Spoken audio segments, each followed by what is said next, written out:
Hello and welcome to the first ever Sodor Island Fansite Podcast, Sodor Stream, hosted by myself, Ryan. First and foremost, an introduction to the new podcast series. We've had a few podcasts and magazine shows in the Thomas Fandom in the past, such as Tomcast and Thomas Talk, both of which were excellent in what they chose to do and present. However, both appear to have gone on indefinite hiatus or ended altogether. So I'm guessing you're wondering, what is Sodor Stream going to be all about? Going forward, who knows? Sometimes we'll have chat, other times we'll have debate. There's going to be times where we'll have investigative journalism, but one thing's for sure, whatever we're doing, we're going to have a good time. For my first episode, it's a cultural exchange, when I got together with a member of the Thomas Fandom from Japan, Rio, aka Pullmanliner, for a chat about his experiences with our friends in the Far East.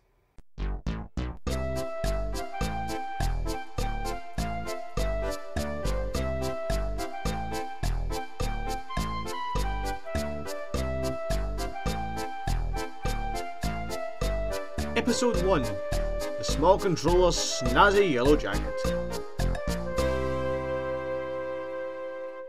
Hello and welcome to the new SIF Fansite Podcast. I'm Ryan and I'm joined today by Pullmanliner, aka Rio. Thanks Ryan, thanks for having me. In today's episode we will be looking at the differences and similarities and the relationship generally between the Western Thomas Fandom, which is us in the UK, the US, Australia, Germany, Spain, to name but a few places, and those of you guys in the East, in Japan. So really, Rio, can you just tell me, for a start, how did you first come to know about Thomas? Well, I still remember the moment. When I was 3 years old, I watched the episode of season 1. I think it was Day Out with my parents, and it was it was based as film, and I think we rented the video from the shop, and we didn't buy it, right? But although it was years ago, I still create a moment when when I first saw the Thomas Tank Engine, and it was I was quite inspired with that uniqueness. I mean, the train has a face in front of the engine. It's kind of queer, but still that sort of queerness caught my heart, and that's why I'm here now. With regards to the actual online fandom, how did you come to know about that as time went on? Oh, you mean like the Sodor Island forum? Or Sodor Island forums, Twitter, Facebook, just the general online population of Thomas fans? Oh, well, the first thing I know about probably Tomcast had fat on YouTube. I remember. Yeah, That was not yesterday. It's just a memory now, but still, I can remember the moment when I first saw his videos on YouTube, and I think it was just like custom models of Diesel 10. I think Sir Handle. Yeah, double 9 skill Sir Handle, and when I first saw that video, I was quite inspired. Who did this?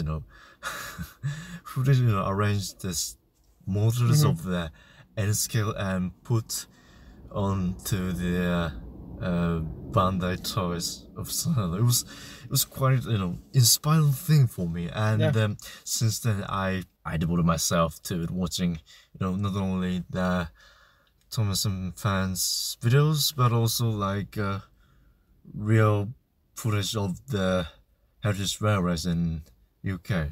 So maybe that's the start line of my career as a Thomas fans. Okay. With regards to the history of the Thomas fandom, right? Thomas fandom in the West pretty much started out with a bunch of fans starting up the Sodor Island forums, and it's more or less just grown from there into people on YouTube, people on Twitter, other forums, other sites, and that. Well, the wiki. What about the Japanese fandom? How did that get off the ground? Do you know? Well, as far as on the very first place, there was an online forum which was quite old-fashioned, and I don't think it's not functional right now, but the very beginning point of the Japanese Thomas fans society started from that site. And can you remember the name of that site to the best of your recollection? It's literally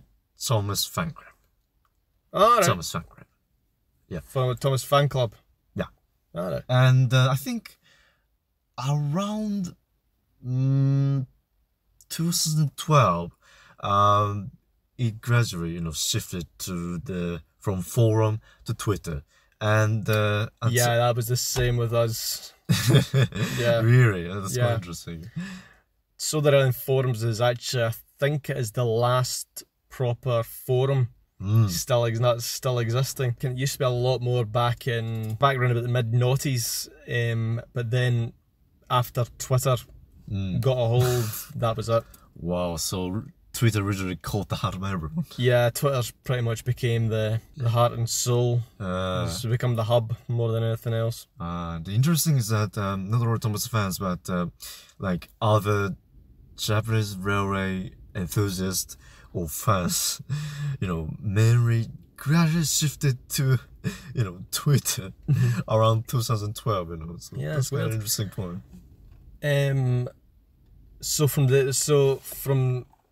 So it's basically started around about 2000. Basically shifted around about 2012 over to Twitter. From similar beginnings to ourselves in the UK. It's in the UK and US with Thomas' presence with the Japanese fans. Have you had any major fan sites? I mean, I know of Pete Thomas. I think it's Pete Thomas actually used to share interviews and features that we did on Sodor Island Fansite, but I haven't heard from the guy who runs it for quite some time. So is there any other sites of note that we should know about with regards to the... Well, you mean now? No, yeah. Now or in the past? Well, as far as I know, my good friend, T. Louise, is now running a blog, which, updating the latest series of Thomas the Tank Engine or event. And he's also my good friend, Great Western 2, GWL2, I think, sorry. I don't remember his real username in Twitter, but I think it's kind of... we can link to it. Of course. And he's also updating not only his Double Nine works, but also like the current Thomas the Tank Engine's events, something like that. So there is websites and other things. Website. Brilliant. In the West, from around about, I would say the earliest fan meetups took place around about 2005. From around about 2005 onwards, we've all, a lot of us have actually met up in real life.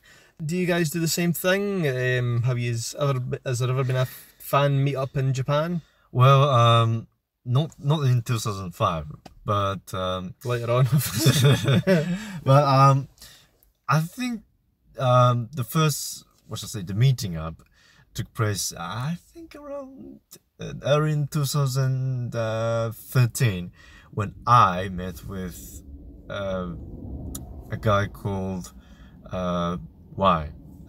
His name is Yoshiki, but probably we shouldn't. I shouldn't mention about him, because he continuously changes his username. So so we should call him Y anyway. And I think that's the very beginning of the meeting up of the Thomas fans in Japan, and I think it's probably the same year. Me, the Y, and some other 3 Thomas fans meet up at the museum, the Railway Museum, which is now called Kyoto Railway Museum in Kyoto. So yeah, something like that. And, that's cool. Yeah, and now there are quite a lot of meeting ups of the Thomas fans in Japan. Probably like at least once or twice in a month, and Yeah, it's kind of weird, and they bring their own, let's just say, custom toys or rare models into the office, and they lay the track of the HO scale or double scale or even double 9 scale rails, and running the models. That sounds really cool. Yeah. From around about 2005 also, fan media has been a big thing for the Thomas fandom in the West.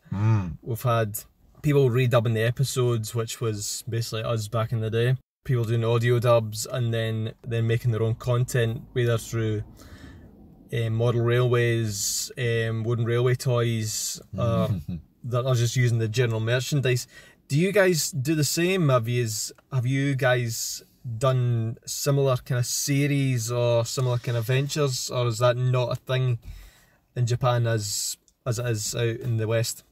Probably not, but just as I said, do not talk because I had fat.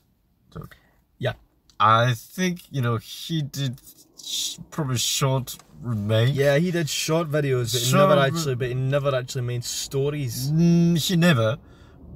Yeah, so I think, I'm sorry, but there's no remake or something. Although, probably the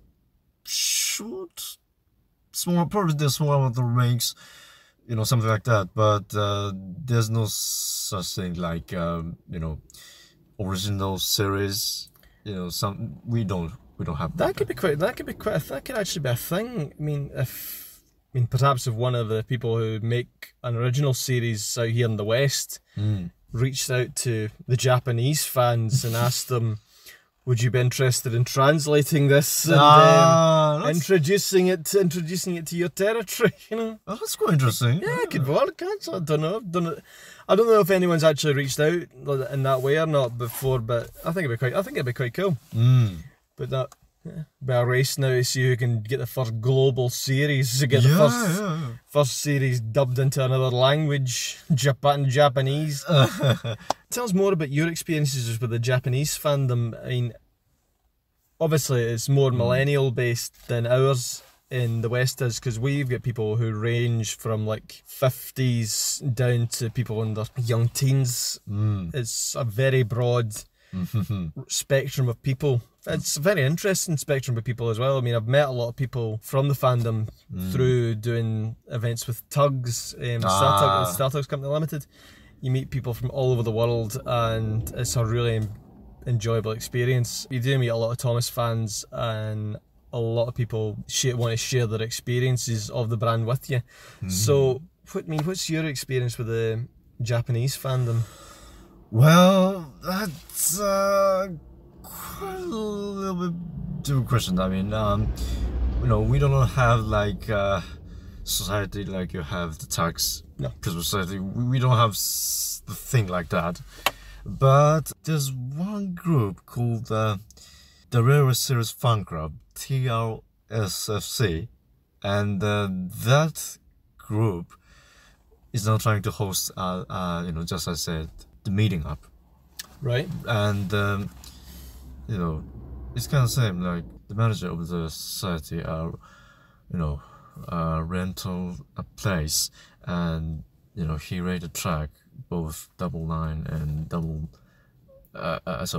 double scale track, and they invited users which have the custom models, and he written running engines. That's really cool. Yeah. That's really cool. That's the thing.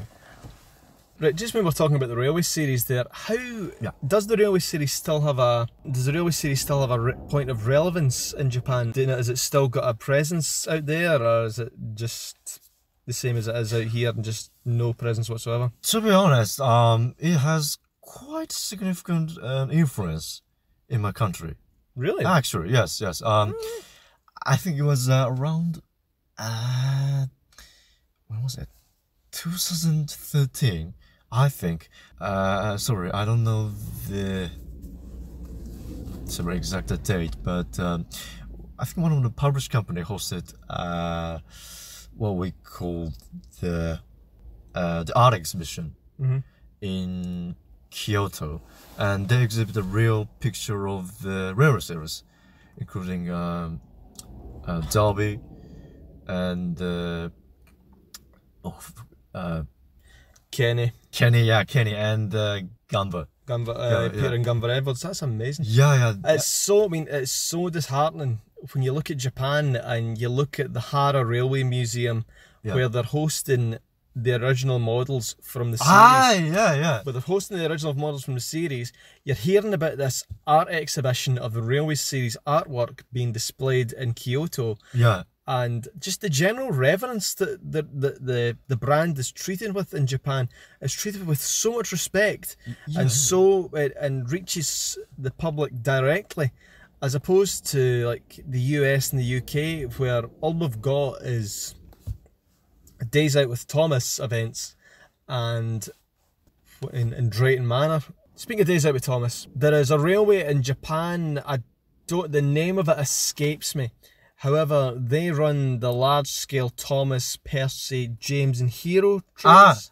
Yeah. The name of the railway is called Oigawa Railway. You're right. Have you been to any of their events? I'm sorry, I've never, but most of my friends have been more than once. So this is got to be a Japanese Thomas fandom meetup. Yeah. In the making. It's Mr. Railway Series fan club. You've got to host an event there. You've got to next time Ogawa's holding a railway gala, you'd go. What about Thomas Land in Japan? Oh, I can remember seeing photographs of that as early as 1998 when it was just starting to open up. And it looks amazing. Thank you. Have you ever been? Yeah, I went there twice. Went there twice? Twice since when I was young, I think 3 or 4 years old, and again, I think it was when I was second grade of the junior high school student, if I remember correctly. Okay. Yeah. What's your thoughts on that? What's your thoughts on? Have you ever? Obviously, you've not been to Thomas Land in the UK. How would you describe Thomas Land in Japan? A comparison, because it's got to be open for the better part of 20 odd years. There are quite a lot of attractions, and it's kind of, authentic, to be honest. It's like a minimum scale of the countryside of typical British town, And, they also has, continuously renewing their attractions, so it's kind of fun to watch. Cool. Okay, now time for fan questions. Let's have a look. Ben Gosling, otherwise known as Steam Team, asks, why is it that Japan gets the best quality Thomas & Friends merchandise? Do you think there's a reason behind this? To your knowledge, does it sell well? Well, the reason why Japanese toys are quality is I think Sony Korea production SAP has a certain standard which allows only qualifying toys, I think that's the main reason. Right, okay. But to your knowledge, does it sell well in Japan? Well, as far as I know, it goes well so far, I guess. I think there's a new toy company called Diapet, which started selling in 2018, which selling a very, very quality 1/64 scale Thomas Tank series. Yeah, we've seen those actually. They look amazing. Yes, they're now selling Thomas, Percy, James, Hero, Bertie, and in this year they're also planning to sell Alan Crabber and Gordon. Cool. Yeah, that's it. Creative Name asks, what is the fandom consensus on the English dubs? The English dub of the English series, I believe. Can I imagine it is? Well, I think we believe that they're doing well, I think. And although I think the voice actor of Thomas and James changed several years ago, but still, I believe they're still doing a good job. Okay. Yeah. He also asks, are the Japanese scripts based on the UK script or the US scripts? I think UK. UK. They Okay. go based on UK. Right, another point of contention here. What is the Japanese fandom's consensus on Big World, Big Adventures? Well, interesting is I mean the BWVA just is a film or the new season. I think it might be a bit of both. Okay, our film, interestingly, it just on aired several weeks ago in Japan, and as far as I know, it's quite controversial, right? Well, some movie critics says it's kind of new thing from Thomas Tanker series, and we should embrace about the new theme of the Thomas. But on the other hand, the other critic says that it's completely different from the original series of the Thomas Tank Engine, and maybe it went too far. So that's it. Yeah, so it's basically the same as I hear. Yes. Which characters are most popular in Japan? Well, I think probably, of course, what we call STEAM teams like Thomas, of course, Percy, James, Gordon, and of course, probably, although Hero, the Japanese engine, is, I think he appeared probably just 10 years ago. Yeah, it would have been 10 years ago. Yeah. Hero of the Rails came out in the UK 10 years ago. Yes, and he's kind of also popular among the railway enthusiasts. Cool. Yeah. What does the Japanese fandom think of Thomas and the Magic Railroad? Does it have the same nostalgic appeal that it does to us here in the West, or? Well, I think we suppose it's although some movie, movie critics says that it's like the theme of the storyline is quite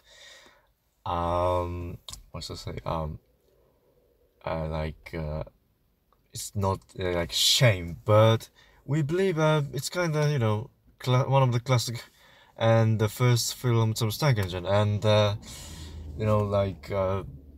it's quite nostalgic, although like there's some uncertain things happen, the face of the radio or something like that. Yeah. But still, we believe it's quite a good story. Cool.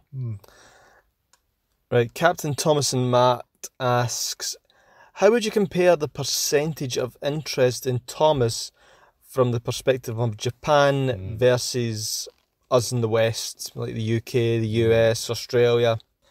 I think the number of Thomas Tank Engine fan is slightly smaller than UK, US, Australia, probably. But still, the most, not most, but, several, what did you say before? Millennials. Yes. Several millennials still adhere to Thomas Tank Engines. Yeah. Indeed. Little Engine asks, what do you think about the idea of the Japanese dub giving each character their own voice as opposed to using a single narrator, as was the case for the English dub of the show when it originally aired? You guys really wouldn't know any different growing up because you guys have always had more than one voice doing the Thomas series. It's always been a multiple voice cast. As opposed to here in the UK and the US, where we've had Ringo Starr, Michael Angelis, George Carlin, Alec Baldwin, Michael Brandon. So, what's your perspective? Well, I think we love both sides. I mean, not only single voice actors, but also the multiple voice actors. We will like both. I mean, we're grown up with the Japanese version, and to be honest, most of the TV shows or cartoons allocate each voice actors, right? But we still like the UK dub version or US dub version. Like, I mean, I really like the US version, especially George Carlin. Really? Yeah. He's, have you ever seen his, live show? A comedy show. I've seen a few of his shows actually. I quite like the way I quite like what George Carlin does did as a comedian. It's quite nasty, but still his way of casting voices to each character is quite marvelous, and that's my good memories of the childhood. Yeah, my friend, just a funny story actually, when you mentioned George Carlin, a friend of mine at university, George Carlin came up into conversation. Oh. And I says to him, "Oh yeah, he used to be the storyteller for Thomas in the United States." And the guy at uni didn't believe me. He totally didn't believe me. So I says to him, "Right, I'll prove it to you. I'll show you." This was back in 2003, I think it was. Yeah, 2003. So we never had YouTube. This was predating YouTube. I had to burn the audio onto a CD and take it up to him to let him hear it, and he couldn't believe it. He couldn't believe that this foul-mouthed comedian was actually doing something as wholesome and innocent as Thomas. Couldn't believe it. Yeah. He said it's like Roy Chubby Brown doing Postman Pat. So, well, that concludes fan questions then. Right, you have been out here in the UK since around about last year. Yeah. How has it been for you? And from what I'm led to believe, you've been volunteering on the Bluebell Railway. Yes. For that. How have you found culture on our railways different to Japan's? Well, the thing is, unfortunately, there are no heritage railway which run by volunteers and none in Japan, you mean? None in Japan, yes. No heritage railways run. Well, by volunteers there's in Japan. still probably around 10 heritage railway in Japan, but there's only one railway which keeps running steam engines. Right. Yeah, and unfortunately, that's what people call the demonstration line, not a real railway, by the way. Railways are a very big part of life in Japan. How? Yes. Could you elaborate a bit more on that? Why are railways such a big part of Japanese culture? Well, Why it's so revered and so loved by comparison with just the general functionality that they are elsewhere? I'm quite not so sure, but I think the biggest reason is probably the bullet train, what people call a Shinkansen. Yeah. Yeah. And, the thing is, the original plan of the Shinkansen was planned in, I think, before the war. And the original plan was connect from Tokyo to one of the cities in Korea with using the underground tunnel, during the tunnel, and they also plan to use a streamlined steam engine to carrying passengers. Of course, it's a standard gauge, but as things are getting worse and worse. The nation step into the war, and after everything finished,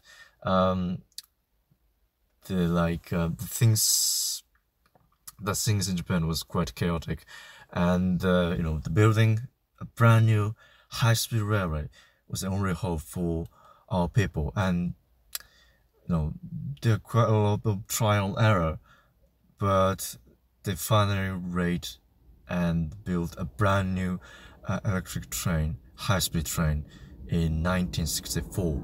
And since then, probably, railways I don't know how to like that, doing or getting born to the railway has been playing a great part of there in Japan, I suppose. Were you around back at the time when the series was switching over from models to CGI? What was the fan reaction like in Japan at the time? Well, it was everyone accepted. Not everyone, but most of the people accepted the truth. Time has finally come that time has changed from model series to CGI.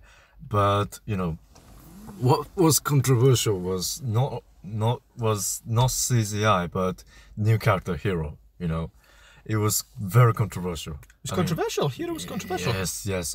Why would Hero be controversial? Although some railway enthusiasts said, we are very proud of Japanese, the finally Japanese steam engine appeared on Thomas Tank Engine, but the other says like it's not D51, the prototype of the Hero. It's completely different from the original steam engine, and it look kind of like a brand new British steam engine.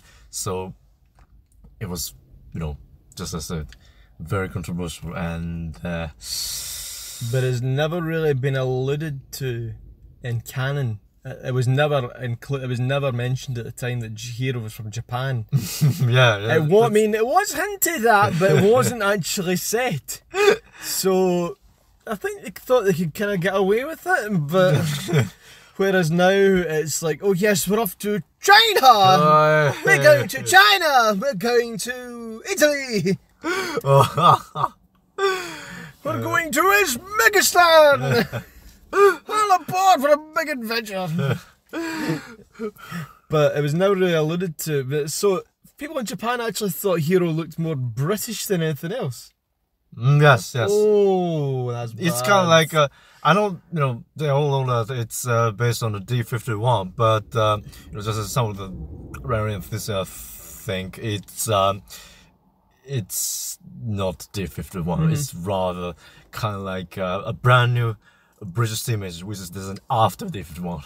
Is it true that you guys never actually received Series 12 in Japan? You've never, because that was the transition series between models and CGI. Yeah. Where we had both models and CGI in the series. Is it true you guys never actually received that series?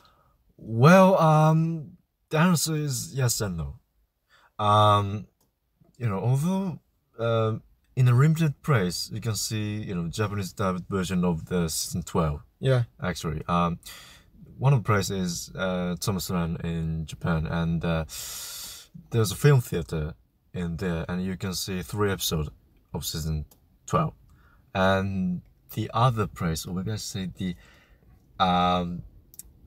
sorry, I forgot to get the name there, but there's kind of like a movie site which is probably related to the Netflix, and they provide several episodes of season 12, which is which are also Japanese dubbed. So it's never actually been broadcast on television, and it's never been released on DVD. Never. That's incredible. That is incredible. Yeah. There again, though, season 11's never been released in full on DVD out in the US, which is odd. Well, sad. Yeah, it's kind of sad. Thomas is currently going on a big world adventure. Yeah. Taking in all sorts of different railways and cultures and seeing all sorts of different places. Would you like to see him come to Japan? And would you like to see him come to Japan? And what kind of stories would you suggest could happen out there if he ever does venture out to the land of the rising sun? You really don't want to answer this one, do you? That's quite difficult answer, to be honest. He's popular in Japan. Yeah, but he's. I mean, Thomas is. He would get a very warm welcome. I know, but Thomas is standard gauge railway engine, and every steam engine in Japan is using different gauge. Different from other countries. So the first problem is Thomas needs to re-gauge. Well, they seem to manage it okay in India. That was they run on 5'3". Well, I'm not entirely sure what. India, they're running 5'3". Yeah. Russia, Ivan didn't seem to have much problem coming up. He's a 5'3" inch gauge engine as well. Yeah. What else? Hero. Hero as well. Japan, yeah, you guys are running 3'6". Yeah. And Hero somehow manages to run comfortably on standard gauge. Dear God. Yeah, it's just... It must be the leftover gold dust from Magic Railroad. Oh, dear. But okay. Back to the question. I think I wish if Thomas really visits Japan, I want him to visit the Roundhouse in the Kyoto Railway Museum, of course. Oh, right. That's a sanctuary of our steam railway history. Okay. You know, and if it's possible, I want also him to visit Tokyo Station. It's the largest station after all. You know, it's kind of interesting to see him out there among the other updated trains. You know, It would be kind of awesome. Yeah, cool. Probably that's it. Sorry, I'm not imagining. Yeah, so no story scenarios here. I can't do that. I'm not really that clued up on my Japanese railways. Yeah. It's one of my biggest failings. I've just never really had much interest in the Japanese rail system. India, Ireland, America. I think Australia as well. Yeah, I know a fair bit about Australian railways. China, no, nothing. Just in case there was any interesting stories with regards to Japanese railways that we could incorporate in here. But no, sadly not. Anyway, I think that'll do us. Rio, thank you very much for your time. Thank you very much for listening. Cheers, bye. Bye.